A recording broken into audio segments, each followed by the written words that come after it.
दोस्तों साथियों नमस्कार। द पाठशाला ऑनलाइन में आपका स्वागत है। आज फिर हम एक नई कहानी के साथ आपसे जुड़े हैं। आज की हमारी कहानी है मुंशी प्रेमचंद द्वारा रचित गुब्बारे पर चीता।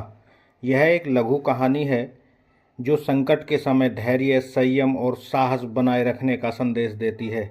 इसके साथ ही यह कहानी मनोरंजन के झूठे विज्ञापनों से सावधान रहने, जिज्ञासा को पूरा करने के लिए अपनी जान जोखिम में न डालने और जानवरों के प्रति क्रूरता न करने की सीख भी देती है।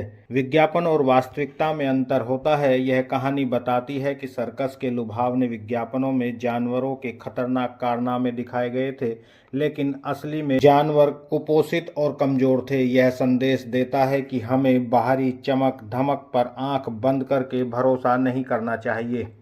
कहानी शुरू होती है, मैं तो जरूर जाऊंगा चाहे कोई छुट्टी दे या न दे। बलदेव सब लड़कों को सर्कस देखने चलने की सलाह दे रहा है।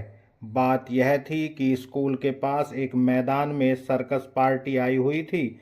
सारे शहर की दीवारों पर उसके विज्ञापन चिपका दिए गए थे। विज्ञापन में तरह तरह के जंगली जानवर अजीब अजीब काम करते दिखाए गए थे।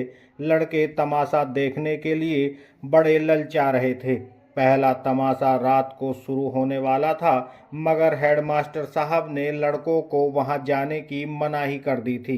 इश्तेहार आकर्षक था, आ गया है, आ गया है। जिस तमाशे की आप लोग भूख प्यास छोड़कर इंतजार कर रहे थे, वही बम्बई सर्कस आ गया है। आइए और तमाशे का आनंद उठाइए। बड़े बड़े खेलों के सिवा एक और खेल भी दिखाया जाएगा जो न किसी ने देखा होगा और न सुना होगा।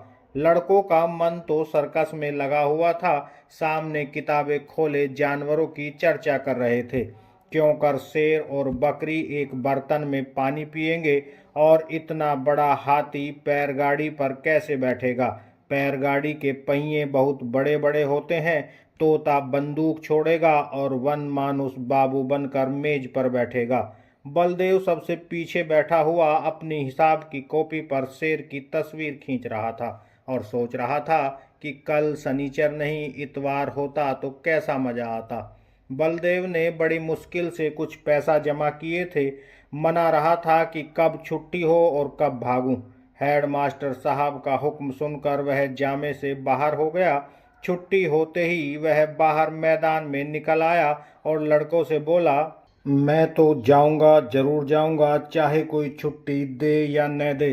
मगर और लड़के इतने साहसी न थे। कोई उसके साथ जाने पर राजी न हुआ। बलदेव अब अकेला पड़ गया, मगर वह बड़ा जिद्दी था। दिल में जो बात बैठ जाती उसे पूरा करके ही छोड़ता था। शनिचर को और लड़के तो मास्टर साहब के साथ गेंद खेलने चले गए। बलदेव चुपके से खिसक कर सर्कस की ओर चला गया। वहां पहुंचते ही उसने जानवरों को देखने के लिए एक आने का टिकट खरीदा और जानवरों को देखने लगा। इन जानवरों को देखकर बलदेव मन में बहुत झुंझलाया। वह शेर है, मालूम होता है महीनों से इसे मलेरिया बुखार आ रहा हो। वह भला क्या 20 हाथ ऊंचा उछलेगा, और यह सुंदरवन का बाघ है जैसे किसी ने इसका खून चूस लिया हो। मुर्दे की तरह पड़ा है। वाह रे भालू, यह भालू है या सुअर, और वह भी काना जैसे मौत के चंगुल से निकल भागा हो। अलबत्ता चीता कुछ जानदार है, और एक 3 टांग का कुत्ता भी। यह कहकर बड़े जोर से हंसा। उसकी एक टांग किसने काट ली?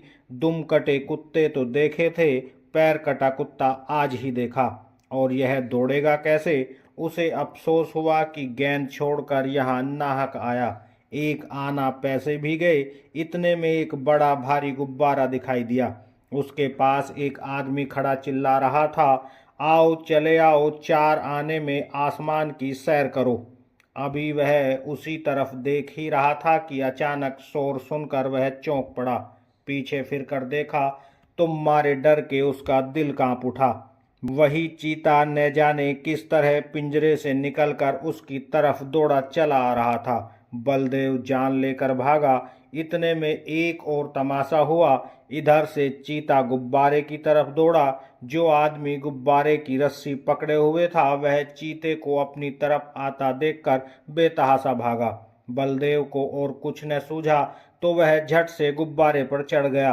चीता भी शायद उसे पकड़ने के लिए कूदकर गुब्बारे पर जा पहुंचा।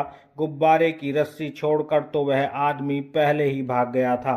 वह गुब्बारा उड़ने के लिए बिल्कुल तैयार था। रस्सी छूटते ही वह ऊपर उठा। बलदेव और चीता दोनों ऊपर उठ गए।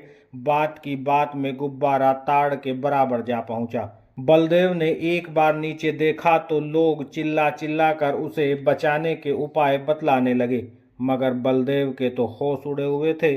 उसकी समझ में कोई बात न आई। ज्यों ज्यों गुब्बारा ऊपर उठता जाता चीते की जान निकली जाती। उसकी समझ में न आता था कि कौन मुझे आसमान की ओर लिए जाता है। वह चाहता तो बड़ी आसानी से बलदेव को चट कर जाता, मगर उसे अपनी ही जान की फिक्र पड़ी हुई थी।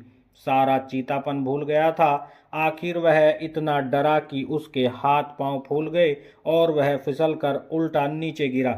जमीन पर गिरते ही उसकी हड्डी पसली चूर हो गई। अब तक बलदेव को चीते का डर था, अब यह फिक्र हुई कि गुब्बारा मुझे कहाँ लिए जाता है। वह एक बार घंटाघर की मीनार पर चढ़ा था। ऊपर से उसे नीचे के आदमी खिलौने और घर घरौंदों से लगते थे, मगर इस वक्त वह उससे कई गुना ऊंचा था।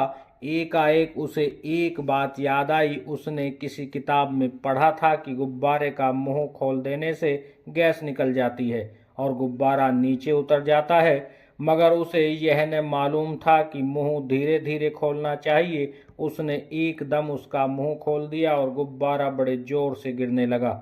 जब वह जमीन से थोड़ा ऊंचाई पर आ गया तो उसने नीचे की तरफ देखा। दरिया बह रहा था। फिर तो वह रस्सी छोड़कर दरिया में कूद पड़ा और तैर कर निकल आया। और यहीं पर कहानी समाप्त हो जाती है। तो दोस्तों, साथियों, अगर ये कहानी आपको पसंद आई हो तो इसे लाइक करें, हमारे चैनल को सब्सक्राइब करें। आगे फिर एक नई कहानी के साथ हम आपसे जुड़ते हैं। तब तक के लिए दीजिएगा इजाज़त। जय हिंद, जय भारत।